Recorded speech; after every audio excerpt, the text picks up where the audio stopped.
የተጀመሩ ስራዎች አሉ። በርካታ ስራዎች ማብዛት ማጽናት ያስፈልጋል። ህዳሴን ጨርሰናል። ኮይሻ መጨረስ አለብን። አዳዲስ ኢነርጂ ኢንቨስት ማድረግ አለብን። ኢንፍራስትራክቸሩ ማስፋት አለብን። ከተሞች ማበራከት አለብን። ያን እያደረግን በገጠር ኮሪደር የተሻገረ ገጠር ሶላር ሲስተም የሚጠቀም ባዮጋዝ የሚጠቀም ከከብት ጋር የማይተኛ አርሶ አደር መፍጠር አለብን።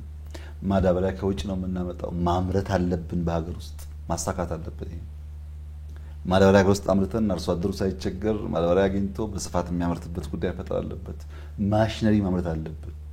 ትራክተሩ፣ የእርሻ መሳሪያዎቹ በአገር ውስጥ ተመርተው ቅድም ያልናቸው ቆላማ አካባቢዎች በስፋት ማምረት አለባቸው። ዘመናዊ ከተሞች መፈጠር አለባቸው። ሎጂስቲክስ ስራታችን መሳለጥ አለበት። እስረኛ የሆንባቸው በርካታ ጉዳዮች መፈታት አለባቸው። ኢንዱስትሪው ማደግ አለበት፣ ያድጋልም። ቴክኖሎጂው በጣም የኢትዮጵያን እድገት ብልጽግና ለማገዝ የሚችል መሆን አለበት። ኤአዩ ማምረት አለበት። ሳይበር ሴኩሪቲ መሻሻል አለበት። ስፔስ ላይ ያለን ቁጥርና ፕሬዘንስ ማደግ አለበት። እስካሁን ኢትዮጵያ ውስጥ በርካታ ሶፍትዌር አምራች ኩባንያዎች አሉ፣ ሶፍትዌር አምራች ተቋማት አሉ። ሃርድዌር መመረት አለበት። ቴክኖሎጂው ላይ እኛ አክቲቭ ተሳታፊ መሆን አለብን። ቅድም በዘመን ገበያ እንዳነሳሁት በኢኮሜርስ ብዙ ጉዳዮች ሶልቭ ማድረግ አለብን።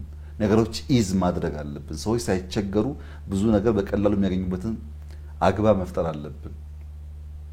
የኢትዮጵያን ብልጽግና፣ የኢትዮጵያን ቀጣይነት፣ የኢትዮጵያን ሉዓላዊነት፣ የኢትዮጵያን ቆሞ ከፍ ብሎ መታየት የሚያጸኑ ተቋማት መገንባት አለባቸው። መከላከያ ብቻ ሳይሆን ውጭ ጉዳይ ብቻ ሳይሆን ግብርና ሚኒስቴር፣ ግብርና ብቻ ሳይሆን ትምህርት ሚኒስቴር፣ ትምህርት ብቻ ሳይሆን ጤና፣ ሁሉም ተቋማት መዘመን መገንባት አለባቸው።